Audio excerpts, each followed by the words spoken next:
Very good morning. Welcome to Aadhan's mega debate. కేంద్రం ఆంధ్రప్రదేశ్‌కి కేటాయించిన బడ్జెట్ నిజంగా అద్భుతమేనా? సో, నిన్నటి నుంచి అనేక రకాలుగా ఒక్కొక్కరు ఒక్కొక్క రకంగా మాట్లాడుతూ ఉన్నారు. ఈ క్రమంలో అందు గురించే ఇది రాజకీయపరమైన విమర్శలకి తావు ఇవ్వకూడదు అనే ఉద్దేశ్యంతో కేవలం ఎనలిస్టుల ద్వారానే ప్రజలకి అసలు ఆ బడ్జెట్‌కి సంబంధించిన వ్యవహారం తెలియాలి అనే ఉద్దేశంతో ఈరోజు ఎనలిస్టులను మాత్రమే నేను ఈ డిబేట్‌కి పిలవడం జరిగింది. సో, ఈ డిబేట్‌లో పాల్గొనబోతున్నారు ప్రముఖ ఎనలిస్ట్ అయినటువంటి ఉప్పాల లక్ష్మణ్ గారు. అలాగే మరో సీనియర్ ఎనలిస్ట్ అయినటువంటి కృష్ణాంజనేయులు గారు కూడా జాయిన్ అవ్వబోతున్నారు. అడిసిమల్లి శ్రీనివాసరావు గారు కూడా జాయిన్ అవ్వబోతున్నారు. సో, ముందుగా లక్ష్మణ్ గారు గుడ్ మార్నింగ్ సార్.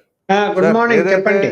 నిన్న కేంద్రం ఏపీ బడ్జెట్‌కి సంబంధించి కేటాయించారో, సో వరాల జల్లు అని చెప్పేసి, ఆనందదాయకం అని, అద్భుతం అని ఇక అనేక రకాలైన ప్రశంసలు వస్తున్నాయి. సో, అసలు వాస్తవం ఏంటండి సార్?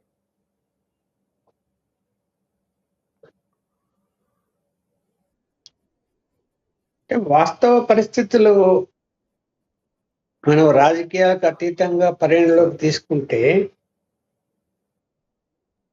ఏమీ లేని దానికి కేంద్ర ప్రభుత్వము ముందుకొచ్చి ఆర్థిక సహాయం అందించడానికి సిద్ధపడినప్పుడు ఇంకా దాని విమర్శలు చేసుకుంటూ కూర్చుంటే ప్రయోజనం ఉండదు. ఎందుకంటే 10 సంవత్సరాలుగా నష్టపోయాం. ఆంధ్రప్రదేశ్ యొక్క రాజధాని నిర్మాణ విషయంలో కానీ, పోలవరం విషయంలో కానీ, వెనుకబడిన జిల్లాల విషయంలో కానీ.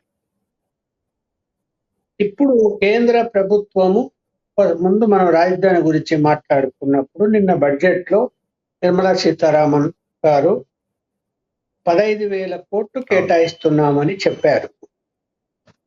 పార్లమెంటులో క్లారిటీ ఇవ్వకపోయినా తర్వాత ఆమె ప్రెస్ మీట్ పెట్టి క్లారిటీ ఇచ్చారు. ఎక్స్టర్నల్ ఎయిడెడ్ ప్రాజెక్టుగా, అంటే వరల్డ్ బ్యాంకు నుంచి లోన్ తీసుకొని ఇస్తాము అని. అయితే ఎక్స్టర్నల్ ఎయిడెడ్ ప్రాజెక్టుల విషయంలో కొన్ని నిబంధనలు ఉంటాయి. అంటే రాష్ట్ర ఏ ప్రాజెక్టు నిధులు శాంక్షన్ చేసినా కేంద్రము అది 10%, 20%, 30% అన్నది రాష్ట్ర ప్రభుత్వం భరించాలి. ఇప్పుడు ఇందులో ఆమె ఆ మాట కూడా అనింది, రాష్ట్ర ప్రభుత్వ ఆర్థిక పరిస్థితి బాగలేదు, కనీసం 10% అయినా కూడా వాళ్ళు ఇస్తారో ఇవ్వరో అలాంటి పరిస్థితి ఉంది కాబట్టి అది కూడా మేము ఆలోచన చేస్తాము అని చెప్పింది ఒక మాట. సరే, ఒకవేళ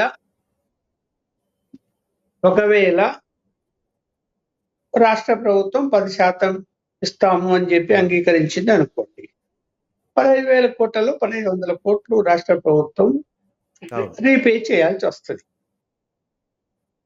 ఇప్పుడు ఇక్కడ మిగతాది ఇప్పుడు ప్రచారం ఏం జరుగుతున్నది అంటే అది అప్పు ఇస్తున్నారు రాష్ట్ర ప్రభుత్వానికి, అంటే అమరావతికి అప్పిస్తే మళ్ళీ తిరిగి చెల్లించాలి కదా రాష్ట్ర ప్రభుత్వము అనే వాదన వస్తుంది. ఇక్కడ పోలవరం ప్రాజెక్టు ఎక్కడి నుంచి తెచ్చి నిధులు ఇచ్చింది ఏ కేంద్ర ప్రభుత్వము? నాబార్డు నుంచి. నాబార్డు దగ్గర కేంద్ర ప్రభుత్వము లోన్ తీసుకొని రాష్ట్ర ప్రభుత్వానికి ఇస్తుంది. అది చెల్లించే బాధ్యత కేంద్ర ప్రభుత్వం, అది రాష్ట్రాన్ని కాదు.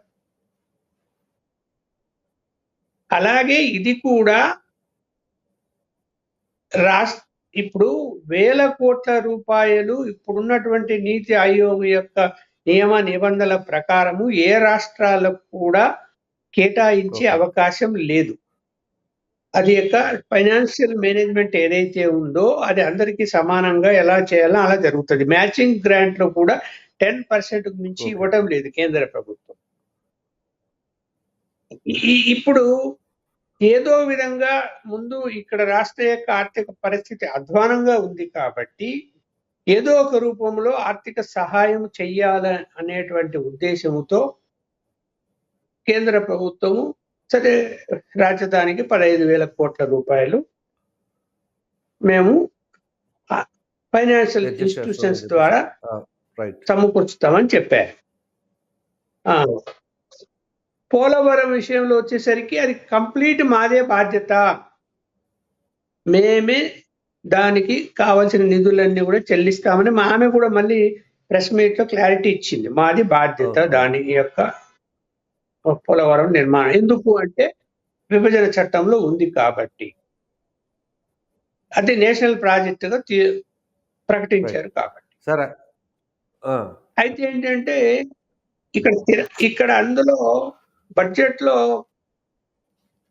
ఆమె పోలవరం ప్రాజెక్టుకు నిధులు ఇస్తాము అని చెప్పింది.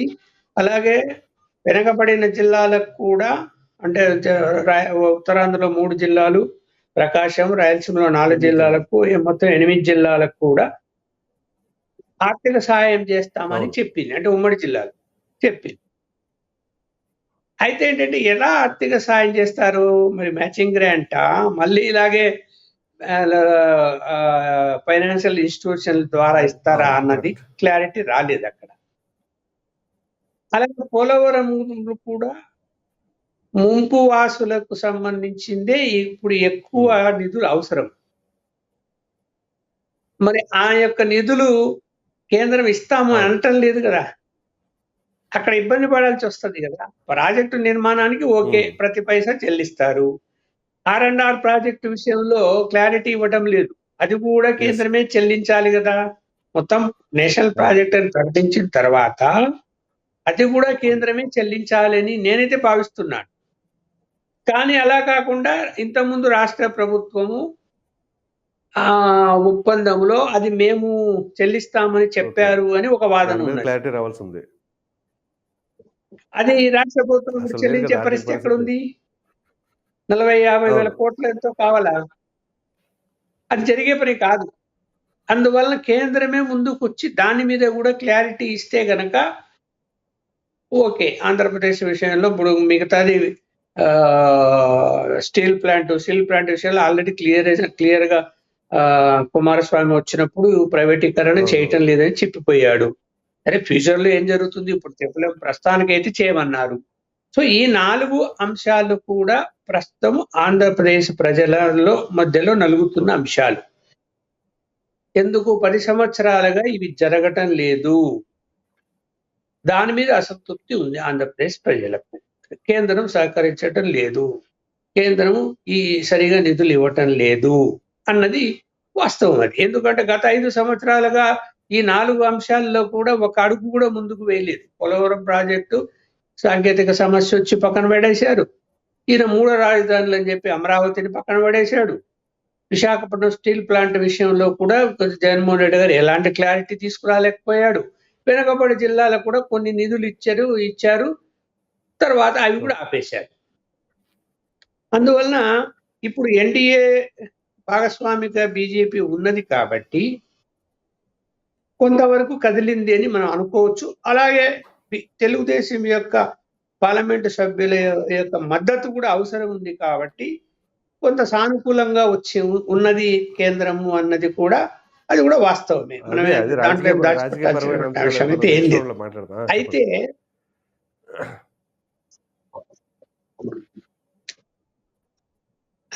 అయితే ఏంటంటే ఇప్పుడు మనము పక్కన 2 తెలుగు రాష్ట్రాలు పోల్చుకున్నప్పుడు తెలంగాణ విషయం వచ్చేసరికి మాకేం గుండుతున్నా చుట్టారని వాళ్ళు ఇప్పుడు వాదనలు చెప్తున్నారు. ఆంధ్రప్రదేశ్కి ఏమో ఇచ్చారు, తెలంగాణ మాట ఎత్తటం లేదు అని. ఈ ఆంధ్రప్రదేశ్కి ఇచ్చారంటే ఇప్పుడు ఆంధ్రప్రదేశ్ ఎంత నష్టపోయింది తెలంగాణ వాసులకు తెలియదా? మళ్ళీ బీహార్ విషయం మాట్లాడుతున్నారు. Bihar 70% below poverty. బీహార్ అక్కడ ఇంకా ఎంత అభివృద్ధి జరగాలో అంత అభివృద్ధి జరగాలి. ఈ ఆంధ్రప్రదేశ్ బీహార్తో పోల్చుకుంటారా? తెలంగాణలో 60% రెవెన్యూ హైదరాబాద్ ఉందండి. హైదరాబాద్ ను పోగొట్టుకున్నాం. జీడిపిలో 5వ స్థానంలో ఉన్నారు. పంటల ఉత్పత్తిలో 2వ స్థానంలో ఉన్నారు. మొదటి స్థానం పంజాబ్ ఉంటే 2వ స్థానం తెలంగాణ ఉంది. రియల్ ఎస్టేట్ బిజినెస్ పెరిగింది. ఏ విధంగా అప్పులు అంటావా? అప్పులు సహజం. అది ఇప్పుడు పెద్ద ప్రాజెక్టులు 1,00,000 కోట్లు పెట్టి ప్రాజెక్టు కట్టినప్పుడు కొంత అప్పు అవుతుంది ఆ రాష్ట్రానికి. కట్టారు కదా, అవుతుంది కదా. అది పెద్ద విషయమే కాదు, అది చిన్న విషయం అది ఇక్కడ తెలంగాణ వరకు. కాబట్టి తెలంగాణ ఆంధ్రాను పోల్చుకొని మాకేం చేయలేదు అంటే మరి బీజేపీ రాష్ట్రాల్లోకి ఏమైనా చేసిందే ప్రత్యేకంగా? ఇప్పుడు కేంద్ర ప్రభుత్వం చేయలేదు కదా బీజేపీ రాష్ట్రాలకు కూడా ప్రత్యేకంగా, ఏం చేయలేదు కదా. అందువలన ఏంటంటే రాజకీయ విమర్శలు పక్కన పెట్టి వాస్తవ పరిస్థితులకు వెళ్ళాలి. ఇంకా అడగవలసింది ఉంటే అవును. అడగాలి, తప్పేం లేదు. ఇప్పుడు వెనకబడే జిల్లాల విషయంలో కూడా క్లారిటీ అడగొచ్చు ప్రతిపక్ష పార్టీలు. ఏంటి మళ్ళీ మీరు గ్రాంట్ గా ఇస్తున్నారా, మళ్ళీ దాన్ని కూడా లోన్ గా తీసుకొస్తున్నారా, మళ్ళీ దాంట్లో కూడా 10% 20% రాష్ట్ర ప్రభుత్వం భరించాలంటారా? ఇవన్నిటికి కూడా కేంద్రం సమాధానం చెప్పాల్సిన అవసరం ఉంది. ప్రతిపక్ష పార్టీలు ఎవరైనా కూడా ప్రశ్నించాల్సిన అవసరం కూడా ఉంది. ఓకే ఓకే సార్, మరలా వస్తాను నేను. కృష్ణాంజలి గారు గుడ్ మార్నింగ్ అండి. గుడ్ మార్నింగ్ ప్రసాద్ గారు, లక్ష్మణ్ గారికి కూడా నమస్కారం. నమస్కారం సార్, ఏదైతే నిన్న కేంద్రం ఏపీకి కేటాయించిన బడ్జెట్ అద్భుతం, మహాద్భుతం అని చెప్పేసి అనేక రకాలుగా వార్తలు వస్తున్నాయి. అసలు అది ఎంతవరకు వాస్తవం? ఇది అద్భుతమా, లేదా సాదాసీదాగా ఉందా, లేదా గతంతో పోలిస్తే మెరుగ్గా ఉందా? మీ విశ్లేషణ ఏంటి సార్? కేంద్ర బడ్జెట్ కు సంబంధించినటువంటి విషయంలో ఏపీ హ్యాపీ అని తెలుగుదేశము, జనసేన, బీజేపీ వాళ్ళ ఎన్డీఏ ఆంధ్రప్రదేశ్ ప్రభుత్వంలో ఉండేటువంటి భాగస్వామ్య పక్షాలు వాళ్ళకి మద్దతు ఇచ్చేటువంటి మీడియా ఏపీ హ్యాపీ అని వాళ్ళు నిర్ణయించేశారు. అసలు మామూలుగా కాదు. చంద్రబాబు నాయుడు బ్యాగులు కోట్లు లక్షల కోట్లు బడ్జెట్లో తీసుకొచ్చేసారు ఆంధ్రప్రదేశ్కి. ఇది చంద్రబాబు నాయుడు స్టామినా అనేటువంటి దాని మీద వాళ్ళు ప్రచారం చేస్తున్నారు. ఆబ్వియస్లీ ఇక్కడ ప్రతిపక్షం అంటే వైఎస్ఆర్ కాంగ్రెస్ పార్టీ ఇదేముంది, అప్పిస్తా అన్నారు అమరావతికి, పోలవరానికి సున్నా డబ్బులు, అసలు 5 పైసలు డబ్బులు చెప్పలేదు, ఏది చేస్తామని చెట్టు కుదిరిద్ది, రైల్వే జోన్ లేదు, అది లేదు, ఇది లేదు, ఇదంతా ఉత్త ప్రచారం తప్ప ఏమీ లేదు అని వైఎస్ఆర్ కాంగ్రెస్ పార్టీ అంటారు. వీళ్ళిద్దరూ ఏమనుకున్నప్పటికీ కూడా మనం ఏ కోణంలో చూడాలి అనేటువంటిదే నేను మాట్లాడతాను. 10 ఏళ్ల తర్వాత ఆంధ్రప్రదేశ్ తెలంగాణ విడిపోయిన 10 ఏళ్ల తర్వాత మొట్టమొదటిసారి కేంద్ర బడ్జెట్లో ఆంధ్రప్రదేశ్ అనేటువంటి పేరు వినపడటం, ఇది ఖచ్చితంగా సంతోషించాల్సిన విషయమే. ఆంధ్రప్రదేశ్ అనే పేరే కాదు, ఒక పేరా పెట్టి దానికి ఆ బడ్జెట్లో ఆంధ్రప్రదేశ్ విభజన చట్టాన్ని మేము గౌరవిస్తున్నాం అని చెప్పారు. వాళ్ళే అమలు చేయాల్సిన వాళ్ళు 10 ఏళ్ల నుంచి అమలు చేయాల. 10 ఏళ్ల తర్వాత అయినా మేము గౌరవిస్తున్నాం, అమలు చేస్తామని చెప్తున్నారు. ఆశపడదాం. 10 ఏళ్ల తర్వాత అయినా సరే ఇప్పటికైనా ఎందుకు ఆంధ్రప్రదేశ్ గురించి మాట్లాడారు, ఆంధ్రప్రదేశ్ గురించి ఈ విధమైన ఏవో కొన్ని ప్రకటించారు, తెలంగాణ గురించి అసలు మాట్లాడలేదని రేవంత్ రెడ్డి గగ్గోలు పెడుతున్నారు అక్కడ ముఖ్యమంత్రి. తెలంగాణ వాళ్ళందరూ ఆవేదన చెందుతున్నారు. ఈ రోజున ఎందుకు ఈ పరిస్థితి వచ్చింది, కారణం ఏంటి, అసలు ఆంధ్రప్రదేశ్ గురించి యూనియన్ బడ్జెట్లో ఇప్పుడు రావటానికి కారణం ఏంటి అనేటువంటి అంశాన్ని సింపుల్గా మనం అర్థం చేసుకోవచ్చు. 2014లో 2019లో బీజేపీ పూర్తి మెజారిటీతో ఎన్డీఏ పక్షాలను కూడా పట్టించుకోకుండా అసలు ఆంధ్రప్రదేశ్ పట్ల అయితే కక్షపూరితమైనటువంటి వివక్ష ప్రదర్శన. ఏదో చంద్రబాబు నాయుడుతో గొడవ ఉందా, లేకపోతే జగన్మోహన్ రెడ్డితో గొడవ ఉందా అనే పాయింట్ కాదు ఇక్కడ అసలుకి. ఎందుకంటే డబుల్ ఇంజిన్ సర్కార్, ఎన్డీఏ సర్కార్ 2014లో కూడా వచ్చింది, 18 వరకు కలిసే ఉన్నారు. ఆ తర్వాత పోట్లాడుకున్నారు. సరే, పోట్లాడుకున్న తర్వాత వాళ్ళు ఓడిపోయారు. మరి జగన్మోహన్ రెడ్డి వచ్చాడుగా, వాళ్ళతో బాగానే ఉండగా ఈ జగన్మోహన్ రెడ్డికి ఇచ్చారు. ఇప్పుడు అవన్నీ హక్కుగా రావాలి కాబట్టి ఎమ్మెల్యేలు అందుకనే అడిగారా అడగలేదని ఇప్పుడు ఊరికే వాళ్ళు కాగితాలు తీసుకెళ్తే ఇస్తున్నారా లేదని విన్నాడు. ఒక్క పాయింట్ ఏంటంటే, ఈ రోజున ఎన్డీఏ కేంద్రంలో అధికారంలోకి వచ్చిందంటే ఎన్డీఏ 3.0, నరేంద్ర మోడీ 3వసారి ప్రధానమంత్రి సీట్లో కూర్చున్నారు అంటే ఆంధ్రప్రదేశ్ ప్రజలు ఇచ్చినటువంటి 21 లోక్సభ స్థానాలు. ఇది అనివార్యంగా బీజేపీ గుర్తుపెట్టుకోవాల్సినటువంటి అంశం. ఊత కర్రలతో ఈ రోజున ఎన్డీఏ నిలబడింది. ఆంధ్రప్రదేశ్లో ఉండేటువంటి తెలుగుదేశం, జనసేన, బీహార్లో ఉన్నటువంటి జేడీయూ, ఈ 2 ఊత కర్రలతో ఈ రోజున ఎన్డీఏ ప్రభుత్వం నిలబడ్డదే. నరేంద్ర మోడీ ప్రధానమంత్రి సీటు కింద ఉన్నటువంటి ప్రధానమైనటువంటి పిల్లర్స్ ఇవి. అందుకనే పదే ఆంధ్రప్రదేశ్ బీహార్ అని జపం చేయాల్సి వచ్చింది కేంద్ర బడ్జెట్. మంచిదే, సంతోషించాల్సినటువంటి విషయం, సంతోషించాలి కూడా. అమరావతిని మేము గుర్తిస్తున్నాం, ఒక రాజధాని ఉండాలి ఒక రాష్ట్రానికి. సంతోషం. ఎందుకంటే ఇప్పుడు గుర్తించారు. మొన్న 3 రాజధానులు అంటే నీ ఇష్టం, వాళ్ళ రాష్ట్రం కదా, వాళ్ళ ఇష్టం అని చెప్పారు. కేంద్ర ప్రభుత్వమే చెప్పింది. ఇప్పుడు ఏం చెబుతున్నారు? రాష్ట్రానికి రాజధాని ఉండాలని చెప్తున్నాను. మంచిది, సంతోషం. కానీ అప్పుగా అన్నా ఏదో ఒకసారి ఇప్పుడు ప్రపంచ బ్యాంక్ నుంచో ఇంకో సంస్థ నుంచో 15,000 కోట్లు ఇప్పిస్తాయని, మంచిది, సంతోషం.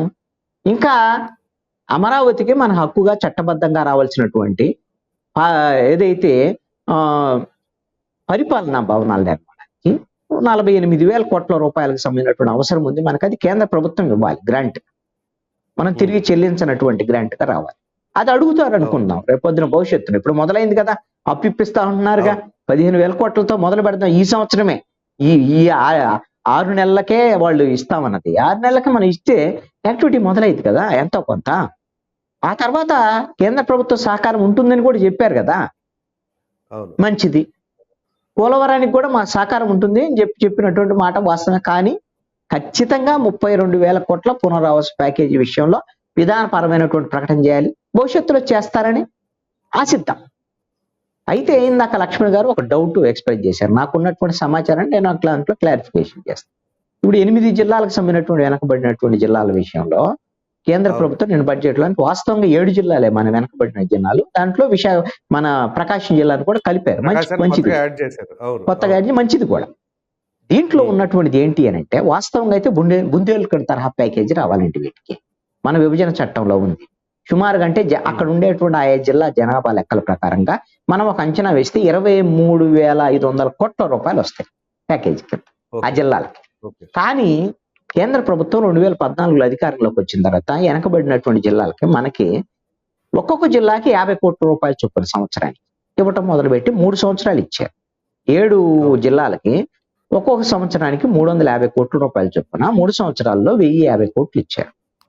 నాకు తెలిసి ఇప్పుడు ఉండేటువంటి పరిస్థితుల్లో మళ్ళీ అదే తరహాలో ఈ 8 జిల్లాలకి ఏడాదికి 50 కోట్ల రూపాయల చొప్పున ఇవ్వటానికి కేంద్ర ప్రభుత్వం అంగీకరించింది. అందుకు అనుగుణమైనటువంటి ప్రకటన ఇది అనేటువంటిది నాకున్న సమాచారం.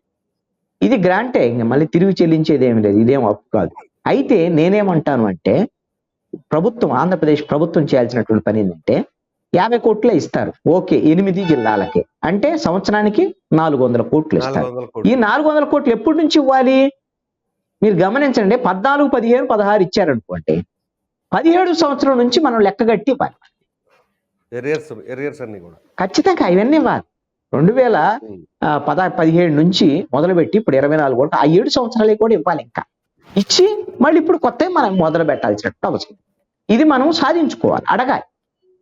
అదేవిధంగా ఇండస్ట్రియల్ కారిడార్ కు సంబంధించినటువంటి వాళ్ళు స్పష్టమైనటువంటి ప్రకటన చేశారు. విశాఖ, చెన్నై, అదేవిధంగా హైదరాబాద్, బెంగళూరులో కూడా ఆంధ్రప్రదేశ్ సంబంధించినటువంటి అంశాలు ఇవన్నీ ప్రస్తావన చేస్తూ, పారిశ్రామిక రాయితీలు, అదేవిధంగా రైల్వేస్, రోడ్స్, పవర్, ఇన్ఫ్రాస్ట్రక్చర్ ఎన్నిట్లో కూడా మేము సహకారం ఇస్తామనేటువంటి విషయాన్ని చెప్పారు. అంటే అసలుకి మనకు సానుకూలమైనటువంటి మిత్రత్వం అనేటువంటిది మొదలైంది ఇప్పుడే. డబుల్ ఇంజిన్ సర్కార్ వల్ల కాదు ఇది. డబుల్ ఇంజిన్ సర్కార్ అయితే 2014లో కూడా ఇచ్చింది. కానీ ఇప్పుడు మన మాట వినాల్సినటువంటి పరిస్థితి ఈ రోజున కేంద్రంలో ఉండేటువంటి ఎన్డీఏకు ఉన్నటువంటి పరిస్థితుల్లో ఈ బడ్జెట్ వచ్చింది కాబట్టి మనం హ్యాపీగానే ఫీల్ అవ్వచ్చు. వాళ్ళ రాజకీయ నాయకులు ఎలాగో ఏమండి కాదండి, డిపెండెంట్ సర్కార్ అనొచ్చా? అసలు 100% అండి, మీరు దాంట్లో డౌట్ లేదు. ఆంధ్రప్రదేశ్ లో ఉండేటువంటి 21 మంది ఎంపీలుగిన ఈ రోజున వెనక్కి తగ్గితే 21 మంది వాళ్ళు 3 ఉన్నారు అనుకోండి. వాళ్ళు 18 మంది గిన తెలుగుదేశం, జనసేన వాళ్ళు గిన పోతే ఇంకెక్కడ ఉంటుంది ప్రభుత్వం? ఎక్కడ ఉంటుంది చెప్పండి. ఇప్పుడు జేడీయూని ఎంత మేరకు నమ్మొచ్చు? జేడీయూ గురించి రాజకీయ పరమైనటువంటి వాళ్ళ చంచలత్వం అనేటువంటిది నితీష్ కుమార్ అందరికీ తెలుసు. అవకాశవాద రాజకీయాలు ఆయన చేస్తాడు, ఆయన ఇష్టం, అది ఆయన చేసుకోవచ్చు. ఆయన ముందు ఎన్డీఏలో ఉన్నాడు, తర్వాత ఇండియా కూటమికి వెళ్ళాడు, మళ్ళీ ఎన్డీఏకి వచ్చాడు అని పోతా ఉంటాడు, వస్తా ఉంటాడు. రేపొద్దున బీహార్ ఎన్నికల తర్వాత ఏం జరిగిద్దో చూడండి. అక్కడ ఫలితాలను బట్టి కేంద్రంలో ఉండేటువంటి ఎన్డీఏ ప్రభుత్వ తలరాతలు మారబోతున్నాయి. నాకు తెలిసి అయితే, నాకున్నటువంటి అవగాహన మేరకు అయితే, నేను పరిశీలించిన దాని ప్రకారంగా ఇప్పుడున్నటువంటి ఎన్డీఏ ప్రభుత్వం యొక్క life time maximum 24 months, maximum 2 years only. ఇంతవరకు నేను మాత్రం ఖచ్చితంగా చెప్పగలను. ఎందుకంటే వీళ్ళ మ్యాజిక్ ఇవన్నీ కూడా నరేంద్ర మోడీ, బీజేపీ వీళ్ళ మ్యాజిక్లు ఇవన్నీ ఏం పనిచేయవు అని తేలిపోయింది. ఎందుకంటే వాస్తవంగా అయితే 2023లో తెలంగాణతో పాటు జరిగినటువంటి 6 రాష్ట్రాల ఎన్నికల సందర్భంగా ఇండియా కూటమిలో ఉండేటువంటి మిత్రపక్షాలన్నీ కూడా ఏకతాటిపైకి వచ్చి ఉంటే 24 ఎన్నికల్లో 240 కూడా బీజేపీకి వచ్చాయి కాదు. కాంగ్రెస్ పరిస్థితి ఎలా ఉన్నప్పటికీ కూడా మిగతా మిత్రులందరూ కానీ ఒకే తాటిపైకి వచ్చాయి. ఎప్పుడు కేజ్రీవాల్ని అరెస్ట్ చేశారో ఆ తర్వాత అందరూ కలవటం మొదలవటం, దాని తర్వాత లోక్సభ ఎన్నికల్లో ఈ విధమైనటువంటి ఫలితాలు వచ్చినాయి. ఇప్పుడు నైతికంగా బీజేపీ ఓడిపోయినట్టే. ఎన్డీఏ ప్రభుత్వం ఏర్పడింది, వాళ్ళు కోరుకున్నది 400 సీట్లు ఎన్డీఏకి, వాళ్ళకు 370 బీజేపీకి. అదే 272 మ్యాజిక్ ఫిగర్ రాలేదు కదా బీజేపీ, 240 దగ్గర అయిపోయింది. నైతికంగా ఓడిపోయింది. ఇది ఆల్రెడీ రాజకీయ పార్టీల్లో మనసుల్లో ఉంది. అంటే ఇక లైఫ్ టైం బీజేపీది అయిపోయింది, ఓడిపోవటానికి రెడీ, ఓడిపోయింది ఆల్రెడీ. కాబట్టి ఎప్పుడైనా ఈ ప్రభుత్వం కుప్పకూలొచ్చు. సరే ఆ సబ్జెక్ట్ లోకి మనకి అక్కర్లేదు కానీ, కాబట్టి ఈ భయంతో అనే సరే కేంద్ర ప్రభుత్వం వైపు నుంచి మనకి సహకారం వస్తుంది. డిపెండెంట్ గవర్నమెంట్ కాబట్టి, ఎన్డీఏ గవర్నమెంట్ కాబట్టి. అలాగని చంద్రబాబు నాయుడు, పవన్ కళ్యాణ్ పోరాడమనో మనం చెప్పట్లేదు, చెప్పొద్దు కూడా. చెబితే అసలు వాళ్ళు భయపడతారు. ఎందుకంటే వాళ్ళకి ఇంకా ఈ బ్యాడ్ డ్రీమ్స్ అవి ఉన్నాయి కదా.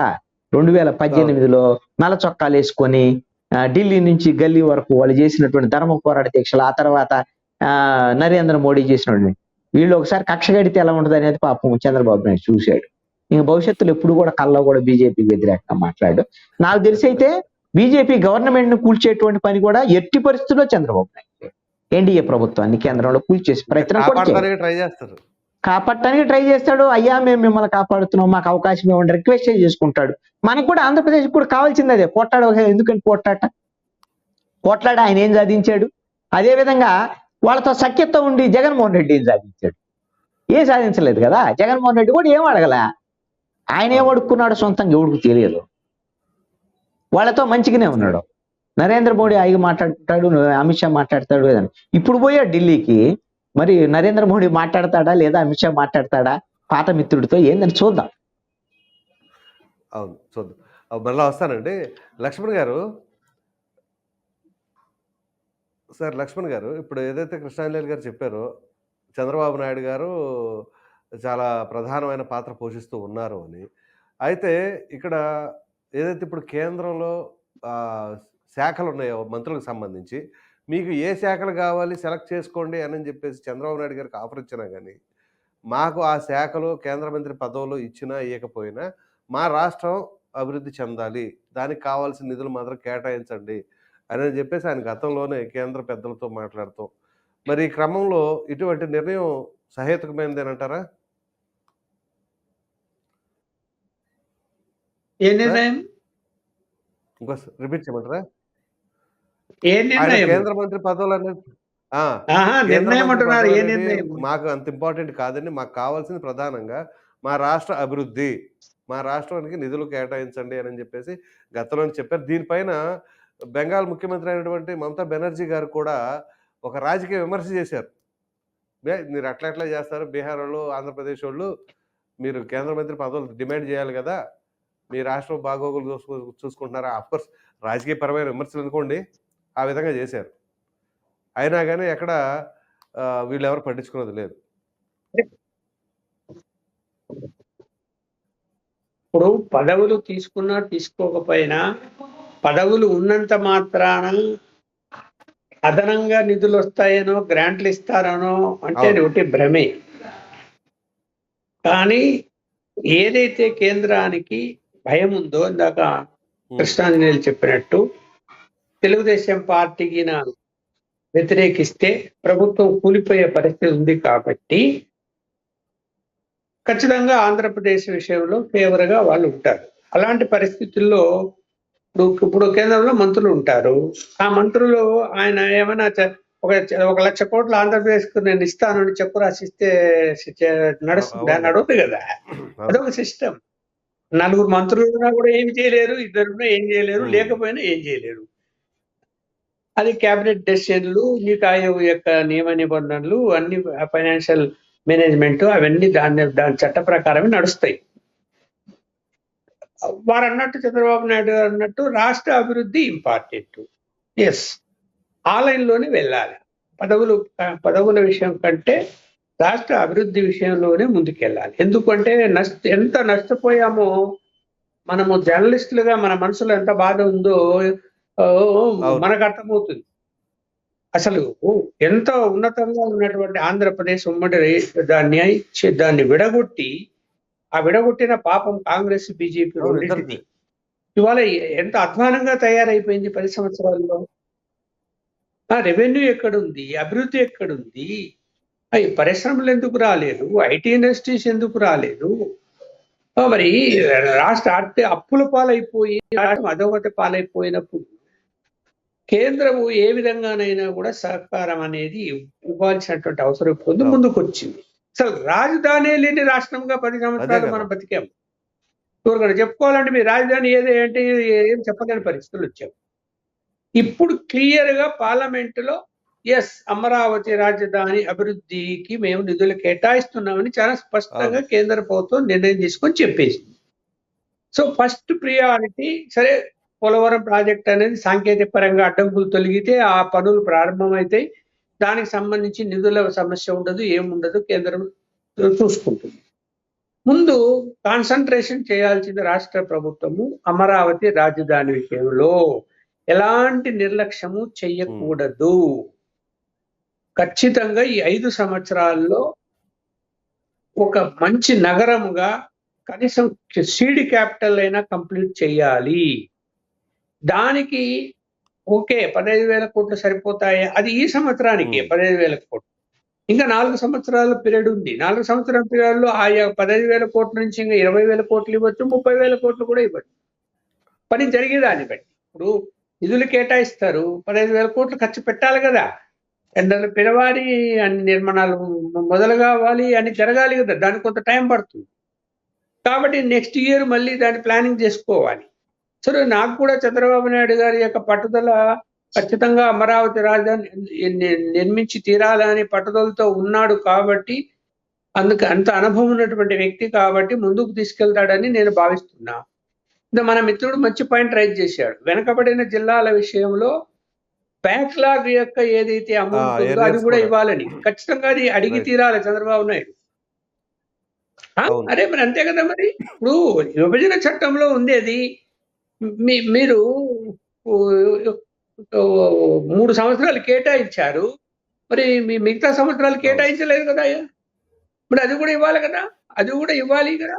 దాన్ని కూడా ఖచ్చితంగా నేను చంద్రబాబు నాయుడు గారికి ఒక్కరికే బాధ్యత ఉందండి, ముందు ప్రధానంగా బీజేపీ బాధ్యత ఉంది. రాష్ట్ర బీజేపీ నాయకత్వం ముందు కేంద్రాన్ని నిలదీసి అడగాల. ఈ రాజధాని విషయంలో కానీ, వెనకబడిన జిల్లాల విషయంలో కానీ, లేకపోతే కనుక మన పోలవరం విషయంలో కానీ.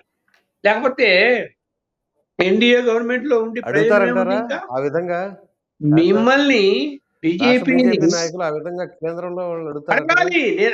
నేనైతే చెప్తున్నాను, అడగాలి. ఇప్పుడు ఎంతసేపు జగన్మోహన్ రెడ్డిని విమర్శిస్తా కూర్చుంటే కుదరదు, అది అయిపోయింది. ఆయన ఇప్పుడు జగన్మోహన్ రెడ్డి గారు 11 సీట్లకు పరిమితం అయిపోయారు. ఆయన ఏదో అరుచుకుంటుంటాడు, ఢిల్లీ పోతుంటాడు, ఏదో చేసుకుంటుంటాడు, ఆయన అభద్రతా భావం ఏర్పడింది.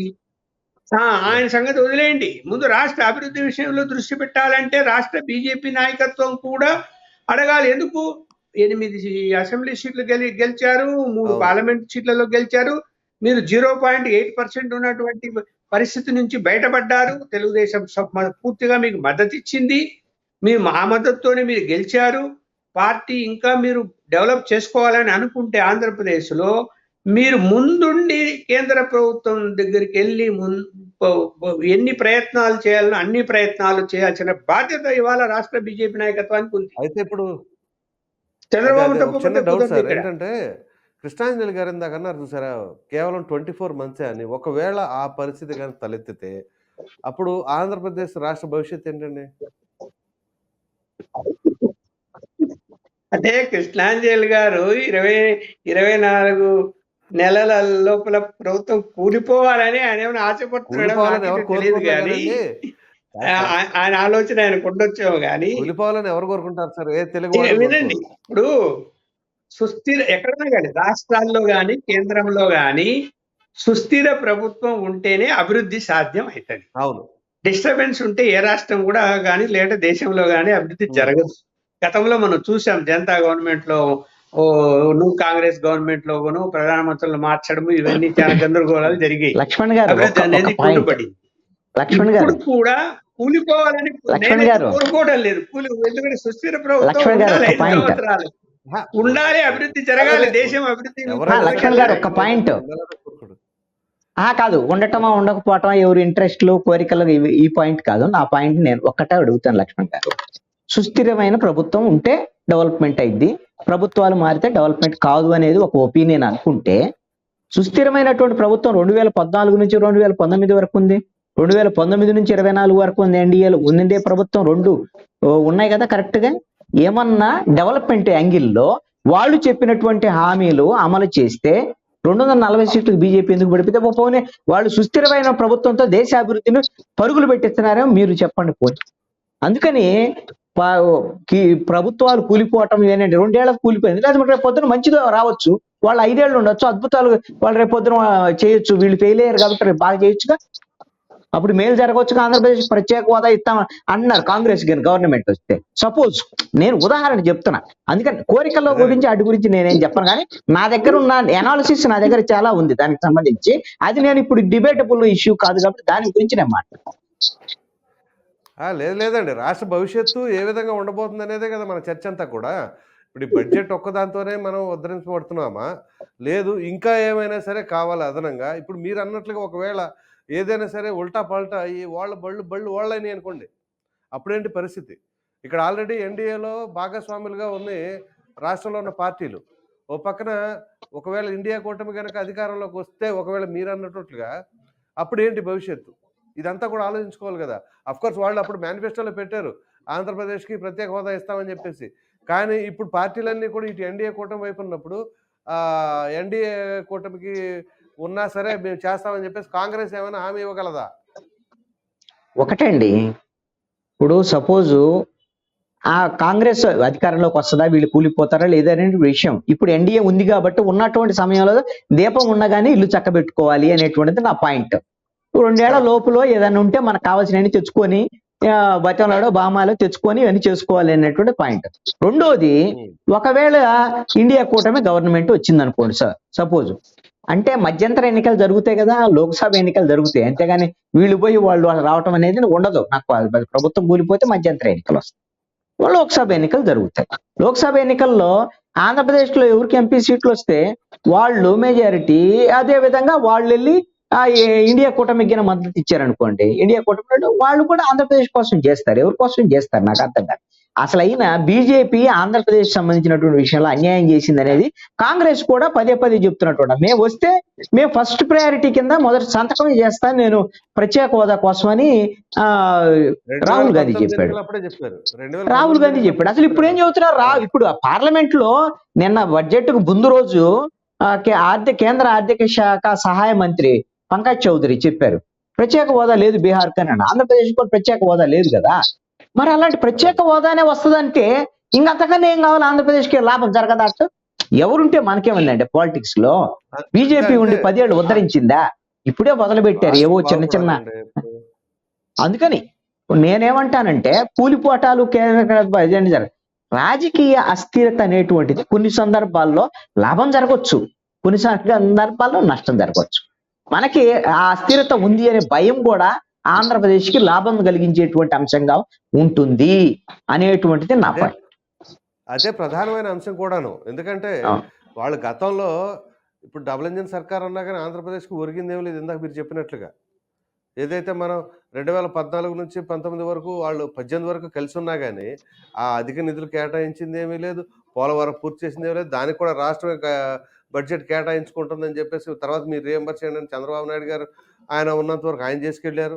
దాని తర్వాత వాళ్ళిద్దరి మధ్య వచ్చిన డిస్ప్యూట్స్తో ఇక మొత్తం శాంతం పక్క వెళ్ళిపోయింది అనుకోండి.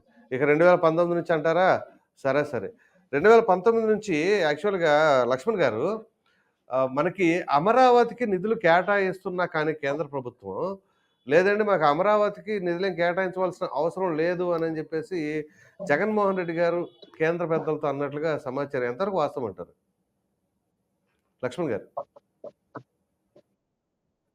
ఆయన 3 రాజధానులు మేము నిర్మించుకుంటాము, మాకు అమరావతి అవసరం లేదని చెప్పాడు కదా. అమరావతి అది ఒక శాసనసభ రాజధానిగా ఉంటుంది అన్నాడు. దాని మీద అతను క్లారిటీ లేదు. పోనీ ఆ శాసనసభ రాజధానిగా ఉంచాలని అనుకుంటే కూడా దాన్ని డెవలప్ చేశాడంటే ఏం చేయలేదు. కేంద్ర ప్రభుత్వాన్ని ఏం నిధులు అడగలేదు, పక్కన పడేశాడు. ఆయన ఎంతసేపు ఉన్నా కూడా కక్ష సాధన ధోరణి వ్యవహారంతో నడిపించాడు కానీ ప్రభుత్వాన్ని అభివృద్ధి జరగాలని ఎక్కడ కోరుకున్నాడు? కోరుకుంటే కనుక ఎందుకు అయిపోతాయి? కోర్టుకెళ్ళు కేసులు స్టే వచ్చాయి. 3 రాజధానులు ఆఫీస్ కార్యాలయం తరలించకూడదు విశాఖపట్నం అని స్టే వచ్చాయి. ఈవెన్ తన ముఖ్యమంత్రి కార్యాలయాన్ని ఆయన యొక్క క్యాంపు కార్యాలయాన్ని కూడా విశాఖపట్నం తరలించలేకపోయాడు. మరి తప్పంతా కూడా చేసింది ఆయనే కదా. ఇక్కడ నువ్వు కంటిన్యూ ప్రాసెస్ అది. రాజధాని నిర్మాణం జరుగుతుంటే నిధులు ఇస్తూ ఉంటారు, ఖర్చు పెడుతుంటారు, మళ్ళీ నిధులు ఇస్తుంటారు. ఖర్చు పెట్టారు కదా, 7,000 కోట్ల పైన దాకా ఖర్చు పెట్టారు కదా అమరావతికి. ఈ కేంద్రం ఇచ్చింది కదా. కాబట్టి ఇక్కడ దాన్ని ఆపేసింది ఎవరు? జగన్మోహన్ రెడ్డి గారు. మాకు అవసరం లేదని చెప్తున్నాడు కదా. ఇప్పుడు శాసనసభ రాజధాని అంటాడు. శాసనసభకు రాజధాని ఎక్కడైనా ఉందే ప్రపంచంలో? సపరేట్ గా రాజధాని ఉంటుంది అట్లా? లేదా న్యాయశాఖ రాజధాని అని చెప్పేసి సౌత్ ఆఫ్రికాలో ఉన్నాయి 3 క్యాపిటల్స్ ఉంటాయి ఎక్కడ. మరి ఇప్పుడు తను రాజకీయాల్లో యూటర్న్ ఎందుకు తీసుకోవాలా? తను అసెంబ్లీలోనే అమరావతి రాజధానిని మేము అంగీకరిస్తున్నామని ప్రకటన చేసి జగన్మోహన్ రెడ్డి అధికారంలోకి వచ్చిన తర్వాత అదేదో ఒక సామాజిక వర్గం బెనిఫిట్ వచ్చేసింది, వాళ్ళు ఏదో కుటీశ్వరులు అయిపోతున్నారు అమరావతి వలన అని చెప్పి కక్ష కట్టిది ఆపిచ్చాడు. మరి నువ్వు 1,000 కోట్లు నువ్వెట్లా సంపాదించావు? అలా కాదు కదా సార్. ఎట్లా సంపాదించావు? వాళ్ళకి ఏంటంటే ఎక్కడి నుంచి వచ్చాయి? మీ నాన్నకు 10,000 రూపాయలు అవసరం అయితే 10 మందిని అడుక్కున్నాడు ఆయన. నా కళ్ళ ముందర చూశాను నేను. 10,000 రూపాయలు లేక 10 మందిని అప్పడుక్కున్నాడు ఒకరోజు అవసరం ఉండి రాజశేఖర గారు. మళ్ళీ ఇవాళ ఏంటి పరిస్థితి? మీ ఫ్యామిలీ పరిస్థితి ఏంటి? మీ ఫ్యామిలీ మొత్తం ఎలా ఉన్నారు? 1,000 కోట్లు మళ్ళీ ఎలా సంపాదించగలిగిందో, ఎలా వచ్చాయి? ఇప్పుడు భూములు కొనుక్కొని దాంట్లో లాభపడతామంటే తప్ప అది ఒక సమాజ వర్గాన్ని అంటగడతారా ఆయన? కాదు సార్. 2014లో ఏదైతే ఇప్పుడు రాజధాని ఇప్పుడు విశాఖపట్నంలో భూములు అందరూ కొనలేదా? విశాఖపట్నం అనేసరికి కడప జిల్లా వాళ్ళు మొత్తం భూములన్నీ కొనేశారు. అక్కడ కొన్ని ఆక్రమించుకున్నారు, కొన్ని బెదిరించి రాయించుకున్నారు. మరి దాన్ని ఏమంటావు? అది ఒక సామాజిక వర్గం కాదా? ఆపేవా? వాళ్ళు విశాఖపట్నంలో అలా జరగకూడదని ఏమైనా ఆపగలిగినావా? ఆపలేదు కదా. 100 ఎకరాలు లూటీ. మరి దాన్ని ఏమంటావు? తప్పు చేస్తాడు అతను. అందుకని పనిష్మెంట్ ఇచ్చారు ప్రజలు, ఊరికే ఇవ్వలేదు. అనేదో అనుకున్నాడు, బటన్ కొడితే నాకు ఓట్లు పడేవేమో అని అనుకున్నాడు. కానీ మనసులో అందరికి ఆవేదన ఉంటుంది, రాష్ట్రం నాశనం అయిపోతున్నదని. సమాధానం చెప్పారు ఓటర్స్. కంక్లూడ్ చేయండి సార్. సో ఫైనల్ గా ఏమంటారు ఈ బడ్జెట్ ఓవరాల్ గా? ఇప్పుడు కృష్ణాంజనేయులు కూడా అన్నట్టు ఏంటంటే బిగిన్ మొదలైంది. ఒక 10 సంవత్సరాలు జరిగిన అన్యాయము మనం మర్చిపోదాం. ఇప్పుడు బిగిన్ అయింది. బిగిన్ అయినంత మాత్రాన బీజేపీ అన్ని సక్రమంగా చేస్తుంది అని అనుకుంటే అది పొరపాటు. రకరకాల అడ్డంకులు వచ్చే అవకాశాలు ఉంటాయి. కానీ అలర్ట్ గా ఉండాలి. అలాగే నిధులు తెచ్చుకునే విషయంలో కూడా జాప్యం చేయకూడదు. అలాగే పనులు జరిగే విషయంలో కూడా జాప్యం చేయకూడదు. లేకుండా కారణం ఏం చెప్తారు? మీరు టెండర్లే పిలవలే, మీరు పనులే స్టార్ట్ చేయలే, మేము నిధులు ఎట్లా పంపిస్తామంటారు వాళ్ళు. అంటే సాంకేతిక పరంగా కొన్ని ఇబ్బందులు వస్తాయి. దానికి అలర్ట్ గా ఉండి మానిటరింగ్ చేసుకొని ముందుకెళ్ళి రాష్ట్రాన్ని త్వరితగతిన, లేకపోతే ఏమైపోతుందంటే మళ్ళీ వచ్చే 5 సంవత్సరాల నాటికి ఏ ప్రభుత్వం వస్తుందో తెలియదు. మళ్ళీ అదేదో మళ్ళీ సామెత చెప్పినట్టు మళ్ళీ ఒకవేళ జగన్మోహన్ రెడ్డి గారు వస్తే బాధ్యత రాజధాని ఏ- అవసరం లేదని ఏంటి కూల్చేయండి రెడ్డి అన్నారు వచ్చే అనుకోండి. ఏంటి మొదలంటారా? పరిస్థితి? మరి అడిగి అతనికి మెంటల్ రాష్ట్రం అభివృద్ధి కావాలని లేదు అతనికి. కానీ కూల్చిలో ఆ సామెత కూల్చేస్తాడు. ఏ టైంలో ఆ, పెద్దలు కాదు సార్, ఆ పోనీ ఇంత సామెతని పెద్దలు జరిగింది. ఏ టైంలో అన్నారో కానీ అది ఇప్పుడున్న సిచ్యువేషన్ కరెక్ట్ యాక్ట్ అవుతుందేమో ఆంధ్రప్రదేశ్కి. ఇప్పుడు 5 సంవత్సరాలు నష్టం జరిగింది. ఇప్పుడు ఏదో కేంద్రం ముందుకు వచ్చింది, అమరావతి రాజధాని నిర్మాణానికి డబ్బులు ఇస్తామంటున్నారు. ఏమైనా ఒక మాట మాట్లాడుతున్నాడా జగన్మోహన్ రెడ్డి? మాట్లాడే scope ఎక్కడ స్వాగతించాలి కదా, నేను తప్పు చేశానని చెప్పాలి కదా జనానికి. సార్ మీరు తన హోదా కోసం ఢిల్లీలో ఆందోళన బిజీగా పడతాడు. ఉన్నారు. హోదా ఢిల్లీ కావాలంట అలాంటి ఆయన ముందు.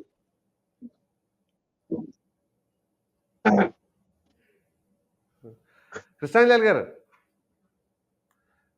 సార్, చెప్పండి ప్రసాద్ గారు. సార్ కంక్లూడింగ్ రిమార్క్స్ ఇవ్వండి. ఇక్కడ మన బడ్జెట్ కు సంబంధించినటువంటి విషయంలో కేంద్ర బడ్జెట్ లో మన రాష్ట్రానికి సంబంధించినటువంటి మంచి ప్రారంభం మొదలైంది. దీంట్లో మాత్రం ఆ, పైకి సంతోషంగా మనం ఉన్నప్పటికీ కూడా ఈ చాలా ఇబ్బందులు ఉన్నాయి. ఎందుకంటే ఒకటి కాదు అర కాదు కదా. రైల్వే జోన్ కు సంబంధించినటువంటి అంశం, ఒక్క పైసా నిధులు ఇవ్వకపోవటం అనేటువంటిది.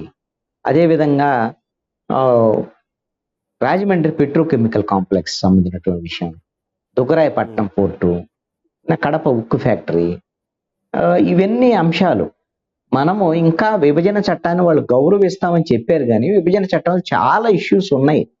కేంద్రానికి సంబంధించినటువంటి ఏది యూనివర్సిటీకి సంబంధించినటువంటి నిధులు, మన కేంద్ర సంస్థలకు సంబంధించినటువంటి విషయంలో కూడా ఆంధ్రప్రదేశ్లో ఏర్పాటుకు సంబంధించినటువంటి అంశం ఇంకా జాప్యం జరుగుతున్నటువంటి మాట వాస్తవం. ఇవన్నిటి విషయంలో చాలా లేట్ అయింది కాబట్టి మనం త్వరితగతిన ఈ బడ్జెట్ తర్వాత నెక్స్ట్ బడ్జెట్ కు రెడీ అవటం, ఇప్పుడు ఇచ్చినటువంటి వాటిని సద్వినియోగం చేసుకోవటం, ఇలాంటివన్నీ చాలా కీలకం. ఒక్కటే మాత్రం నేను చెప్పగలను, అతి ప్రచారం కూడా చాలా నష్టాన్ని కలిగిస్తాయి. ఎందుకు ఈ మాట చెప్తున్నాను అంటే, మీరు గమనిస్తే లక్ష్మణ్ గారు కూడా మీడియాలో ఉన్నారు కాబట్టి 2014 నుంచి 18 వరకు అండి కేంద్ర ప్రభుత్వంతో పోట్లాడి వచ్చేంత వరకు కొన్ని మీడియాల్లో బ్యానర్ ఐటమ్స్ అంటే రోజు అమరావతి ఇదిగో సింగపూర్ లాగా ఉండకపోతుంది, అమరావతి ఇదిగో మలేషియా లాగా ఉండదు, అమరావతి ఇదిగో లండన్ బ్రిడ్జి అయితే ఇష్టం ఉండకపోతుంది, ఇక్కడ బ్రిడ్జి వస్తుంది. ఏమన్నా వచ్చినాయా? మట్టి నీళ్లు వచ్చినాయి అయ్యా అని నెత్తి నోరు కొట్టుకున్నటువంటి పరిస్థితి ఆ రోజున. మరి అప్పుడు దాకా ఎందుకు ఎన్ని వస్తున్నాయి నేను చెప్పారు కదా. మీరు ఇప్పుడు గమనించండి, ఈ నెల రోజుల కాలంలో జరిగిన ప్రచారం, చంద్రబాబు నాయుడు వెళ్ళాడు, ముఖ్యమంత్రి ఢిల్లీకి వెళ్ళాడు, ప్రపోజల్స్ పెట్టాడు. అసలు ప్రపోజల్స్ ఆ కాగితాలు వీళ్ళకి వచ్చినాయి, మీడియా వాళ్ళకి ఎలాగ ఇస్తారు కదా. ఇంకేముంది, అమరావతికి ఔటర్ రింగ్ రోడ్డు వచ్చేసింది. ఈ ఔటర్ రింగ్ రోడ్డు వస్తే 100% భూములకు పరిహారం కూడా, భూ పరిహారం కూడా కేంద్ర ప్రభుత్వమే ఇస్తుంది, అసలు మామూలుగా ఉండదు అమరావతి అని ఇట్లాగా ప్రచారమే ఎన్ని చేసిన తర్వాత, మరి నేను ఇప్పుడు ఈ బడ్జెట్ లో చూస్తే ఏదో అమరావతి ఔటర్ రింగ్ రోడ్డు ఎక్కడ వెళ్ళి కనపడలేదు. నాకైతే నేను వెతికితే నాకు కనపడలేదు. ఒకవేళ ఇంకా డీటెయిల్డ్గా ఏమన్నా వస్తుందేమో చూడాలి. నేను అంటాను అతి ప్రచారం కూడా వద్దు అంటున్నాను. ఏదో లక్షల కోట్లు తెచ్చాడు, అప్పులు తెచ్చుకొని నువ్వు అప్పులు పెట్టుకున్న అప్పులైనా సరే ఏదో ఒకటి ఇచ్చారులే అని సంతోషపడదాం, అమరావతిని గుర్తించారని సంతోషపడదాం. ఎందుకంటే భయం ఉంది కదా. ఇప్పుడు ఇందాక లక్ష్మణ్ గారు చెప్పాడు ఏమనంటే, మళ్ళీ జగన్మోహన్ రెడ్డి వస్తే కూల్చేస్తాడేమోనండి. అందుకని జగన్మోహన్ రెడ్డి ఒకవేళ వచ్చే లోపల ఒకవేళ వస్తాడనుకుంటే 5 ఏళ్ళ టైం ఉందిగా. ఈ 1-2 ఏళ్లలో కేంద్రం నుంచి అమరావతి వచ్చినటువంటి ఆ డబ్బుల్ని తీసుకొని ఆ ముందు సెక్రటరేట్, సెంట్రల్ సెక్రటరేట్, అదేవిధంగా అసెంబ్లీ, హైకోర్టు, ఫుల్ ప్లెడ్జ్డ్ భవనాలతో రెడీ అయిపోయి ఇప్పుడు ఆల్రెడీ తయారైనటువంటి ఎమ్మెల్యేలు, ఎంపీలకు సంబంధించినటువంటి 28 అంతస్తుల బిల్డింగ్ రెడీ అయిపోయి ఫినిషింగ్ దీంట్లో ఉంది. తర్వాత జడ్జీల క్వార్టర్లో, తర్వాత సెక్రటరేట్ ఎంప్లాయీస్ క్వార్టర్స్, ఇవన్నీ అయిపోయి ఉన్నటువంటి పరిస్థితి. వీటిని ఫినిష్ చేసుకొని అన్ని చేసిన తర్వాత ఇంకెవరేం చేస్తారు? మార్చడానికి లేదు కదా. అప్పుడు కూల్చడం అనేది అసలు సాధ్యమయ్యే విషయం కాదులేండి. ఏందా ఈ ప్రజావేదిక కూల్చినంత, రేకుల షెడ్ కూల్చినంత ఈజీ కాదు కదా. అంటే కూల్చేస్తామంటే జనం ఊరుకోరు కూడా. కాదండి, మీరు అన్ని గుండెలు పగిలిపోయి ఎలాంటివి చదువుతున్నారు, కూల్చివేయటం మార్చివేయటం అనేది అంటే ఏంటది? లక్ష్మణ్ గారు ఇందాక అదే అన్నారు కదా, అతనికి ఏదో అనే పదాన్ని వాడాడు, నేను వాడినానులే కానీ ఆయన ముఖ్యమంత్రి కాబట్టి, మాజీ ముఖ్యమంత్రి కాబట్టి. కూల్చేయటం అనేటువంటిది ఆయన సిస్టమ్, ఆయన వాళ్ళు పొలిటికల్ డెసిషన్స్ అండి అవి. మీరేం పిచ్చిగా పనులు చేయలేదు. చంద్రబాబు నాయుడు బీజేపీ 2014లో ఆంధ్రప్రదేశ్కి రాజధాని విజయవాడ గుంటూరు మధ్యలో ఉండాలని నిర్ణయించిన అది పొలిటికల్ డిసిషన్, వాళ్ళకి రాజకీయంగా ఉపయోగపడేటువంటి అంశం. జగన్మోహన్ రెడ్డి గెలిచిన తర్వాత అమరావతిలో కాదు విశాఖపట్నంలో ఉండాలని నిర్ణయం తీసుకోవటం జగన్మోహన్ రెడ్డికి రాజకీయంగా ఉపయోగపడే డెసిషన్స్. పిచ్చి పిచ్చి డెసిషన్లు కాదండి ఇవి, పక్కాగా ఆలోచించి రాజకీయ పరంగా తీసుకున్నటువంటి డెసిషన్స్ అవి. తప్ప రైటే జనం తప్పని నిర్ణయించేశారు, అందుకని ఘోరం ఓడించారు. అందుకని పిచ్చి డెసిషన్స్ కాదు ఇవి ఎప్పుడు కూడా.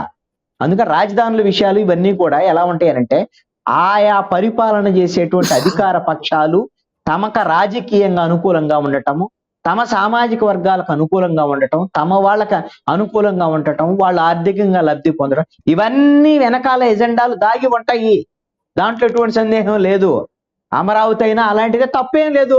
అమరావతి ఇప్పుడు మధ్యలో ఉంది కాబట్టి రాష్ట్రం మొత్తానికి 13 ఉమ్మడి 13 జిల్లాలకి మనము అమరావతి దాన్ని యాక్సెప్ట్ చేశారనే అనుకోవాలి. ఇప్పుడు ఎలాగో ఎన్డీఏకి ఆంధ్రప్రదేశ్ లో 164 సీట్లు ఇచ్చారు, ఇది కూడా ఒక ఎజెండా కదా.